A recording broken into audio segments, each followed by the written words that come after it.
welcome to another video. Make sure you hit that subscribe button, hit the like button before the video starts. We are about to watch the man who lost $204 million on a trip to Vegas, and I really hope he put a bet for like $4 on a 95 leg parlay and didn't win.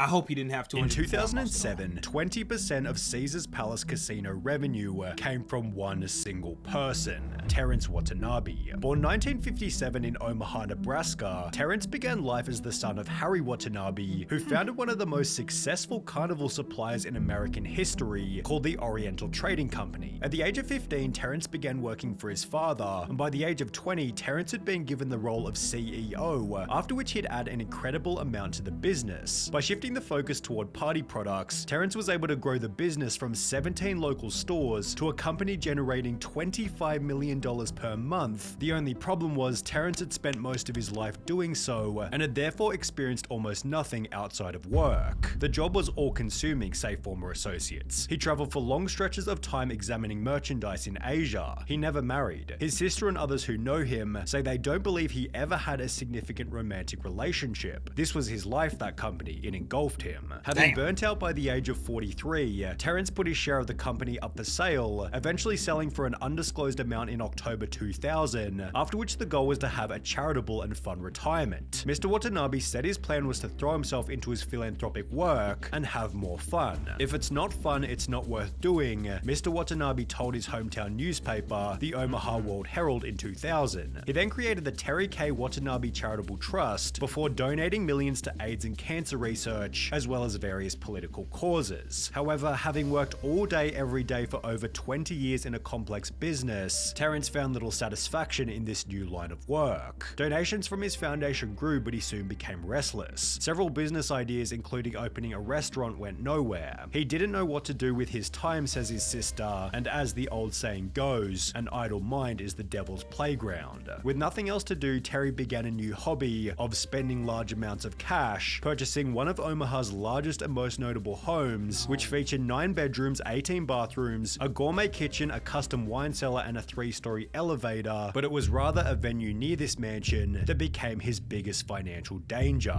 Terry began to travel across the border from Omaha to Council Bluffs, Iowa, so he could gamble at the Caesars Horseshoe Casino, which is self-described on its website as a true gambler's paradise, featuring an expansive round-the-clock casino floor, an 18-table poker room, a full-service Caesars sportsbook, and one-of-a-kind gaming areas. Terence became, quote, one of the casino's top customers and began devoting himself to gambling full-time as his primary income and livelihood source. However, with his level of disposable income, hosts at the Iowa casinos encouraged Mr. Watanabe to play at the Rio and other Harrah's-owned casinos in Las Vegas. Having struggled to launch any new businesses, Terence began to frequent Las Vegas beginning in 2005, where his existing gambling habit was intensified and joined with a drinking habit, satisfied only by a luxury vodka brand called Jewel of Russia, which retailed at over $200 per bottle. Goodness gracious. This is what I was waiting for them to say he became a drug addict and an alcoholic. That's what I was waiting for,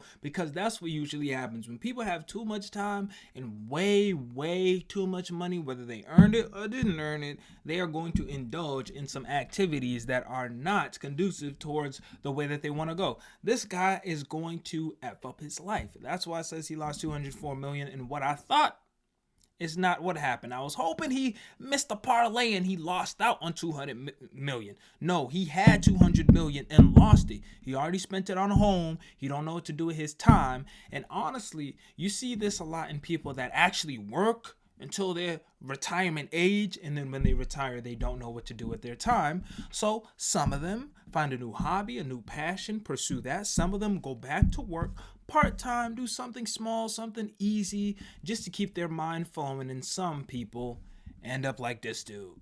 In that very same year, billionaire Steve Wynn opened the luxury Wynn Las Vegas, and by 2006, 1 year later, Terence had spent so much money at the venue that the two arranged to meet. Remarkably, Steve concluded that Terence was a, quote, compulsive gambler and alcoholic, leading Steve to ban Terry from the casino. However, given this was no fix for Terry's addiction, this simply became an opportunity for other venues in the area. Terry decided to take his money over to Caesars Palace, where a marketing executive promised to give him substantially substantially more advantageous arrangements than the Wynn with respect to player comps, rebates, and other incentives, after which the casino created specifically designed incentives to keep Terry gambling at their venue. He was given tickets to the Rolling Stones, $12,500 a month for airfare, and $500,000 in credit at the gift stores. Harrah's also offered 15% cash back on table losses greater than $500,000, special high-limit games, and other incentives. Mr. Watanabe resided for free in a 3-bedroom suite at Caesars, had access to his favorite bartender, and was constantly surrounded by attendants to serve his every need, such as a 7-course meal from the casino's Bradley Ogden restaurant, delivered to him while he was gambling, with these attendants later telling legendary stories about his behavior while gambling. They're using his own money to get him to spend more of his money. This guy's an idiot. For somebody that was able to take his father's business from 17 stores to $25 million a month, this guy's an idiot. They said they're giving him a 15% cash back on any bets, $500,000 or more. What is that? That's only $75,000 back. They still get $425,000 from you. What? You're stupid. Make sure, how about you give them $0 and you keep all $500,000? All that airfare taken from that $475,000 that you're giving them. All them bottle girls, yeah, they throwing them a couple bones to do some things with your bone. But you paying for that too. You can get that for $40. You in Vegas, go on the strip. You can see some strip for $40. You can get a 2-for-1 for $45.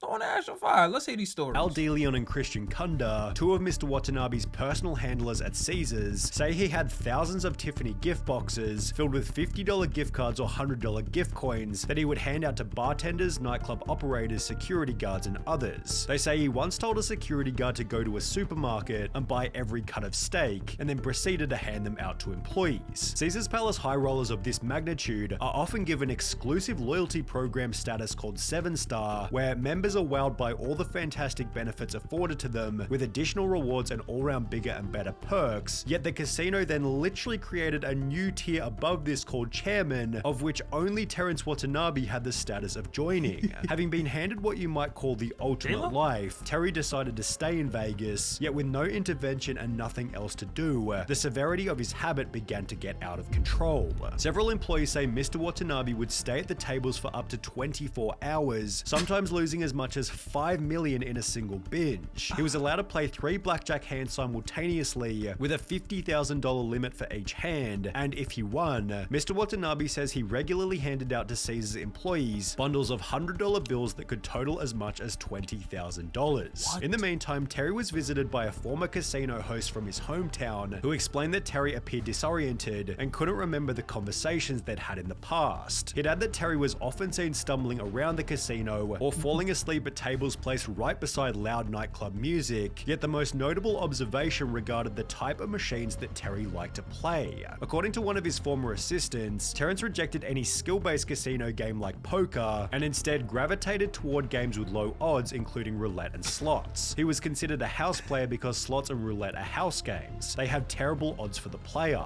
and the way he played blackjack, he made it a house game. He made such bad decisions on the blackjack table, but it was only when his brother and sister came to visit for Thanksgiving 2007 that he'd talk about just how much these bad choices had cost him. In the 11 months since the beginning of the year, Terrence Watanabe had lost $127 million. What? You lost $127 million in 11 months? Bro, what? Yo, we gotta calculate that. Let's do this. 127 divided by 11. You lost $11.5 million every month and you didn't consider giving me $1 million? You bought that dumb house. You in there drunk, stumbling, fumbling, bumbling, buying people steak. Ain't nobody want that garbage steak. They want some cash, some jewelry. You could have cut me off a slice of that $1 million. And he did dedicate some of his money to philanthropic work to help with cancer, AIDS, and all those health issues. But dang, 127 M's? How much did he sell his shares in his father's company for? How much did he get total for him to spend 127 M's? He must have got like 14 billion or something like that to be spending 11 mil a month. You know what I could do with $11 million a month? A month? I could. $1 million. Under the assumption that Terry had more money somewhere, the casino then gave him a $17 million loan, although this by itself should have been a sign that he was almost out of money. On the 23rd of January 2008, just weeks after telling family about his losses, Terrence put his Omaha mansion up for sale while continuing to chase his losses in Vegas. He managed to sell the home for a price of $2.66 million. However, at this point it was already too late. Terrence Watanabe was completely out of money. He'd wagered $4.2 million in 2005, $81 million in 2006, $825 million in 2007, and when his family brought him back to Omaha in early 2008, Terry had lost more than anybody else in Las Vegas history, with the 3-year trip costing him a total of $204 million. To make matters worse, Terrence had no job or income yet still owed the casino $14.7 million, after which Terry put the blame back onto Caesars, stating that his losses were their fault. Mr. Watanabe alleges that during this period, Haraz not only didn't make him leave when he was drunk, but applied him with alcohol and prescription drugs to encourage him to stay and gamble, leading Terry to launch a lawsuit against the casino. Court documents explain Caesars served Mr. Watanabe 2 to 3 750ml bottles of Jewel of Russia vodka per day every day. No Caesars employee ever limited or cut off Mr. Watanabe's drinking, despite the fact that he was almost always visibly severely intoxicated when he was being served while gambling.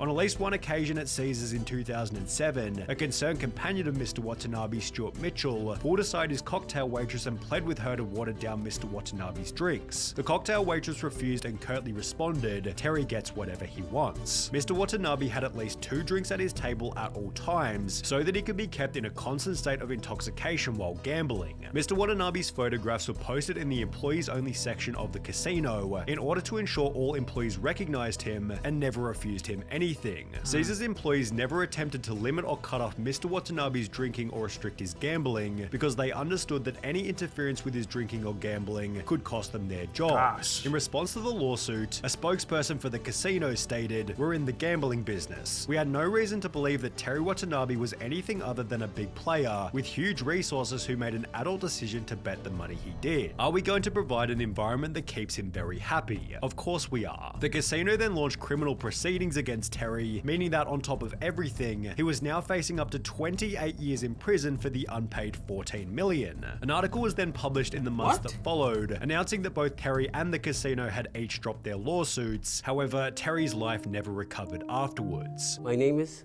Terry Watanabe. I've been diagnosed with prostate cancer. On the 29th of July 2017, Terry announced that he had cancer, hoping to raise $100,000 on GoFundMe for treatment, with a description reading, "I've accepted my situation and do not pity myself. But my hope is that you'll find it in your heart to forgive me for my past and help me live long enough to help others in the future." Attached was a video talking about how bad things had become. I unfortunately don't have the funds to survive. I'm almost homeless. I have no medical insurance. Although despite this, he was unable to reach his goal, yet still managing to raise an impressive $28,000. In January 2020, Terry joined Twitter before stating, "Today I try to live a good life and be a good man. Despite my past flaws and mistakes, I've always sought to do good and help people. I hope I can still have a positive impact on those in the future by sharing my story, both highs and lows, funny and sad moments," showing that Terry quite impressively Now, I don't know why anybody gave him $1. I get it. You can be compassionate and feel for him, but he gambled over $204 million and didn't have $100,000. He didn't put anything to the side. He didn't have nobody in his corner. He was holding a woman's hand. Was that his wife? And I do think, answer this in the comments. Let me know your thoughts down below in the comments. Do y'all think that the casino should be held responsible for their part in this guy's gambling addiction? Like he said in the lawsuit, they did continue to feed him drinks, in which I'd assume if he didn't have that much money and he was just a regular person like you and I, hopefully you ain't a regular person, I hope you making it out there. I'm trying to make it. Hopefully excuse me. And if he was someone like us, would they have continued to serve him drinks, allow him to be drunk, potentially belligerent, incoherent, and not kicked him out if he didn't have money, if he was only betting what, $50, $100? I don't think they would have allowed him to stay there, and I don't think they would have continued to serve him drinks if he was a person like you or I. So I think his lawsuit, he would have actually won a little bit, but then they tried to counter sue him, and he would have went to jail for owing them $14 million. He done gave y'all $204 million. How much of his money y'all want? Y'all want money he ain't even got.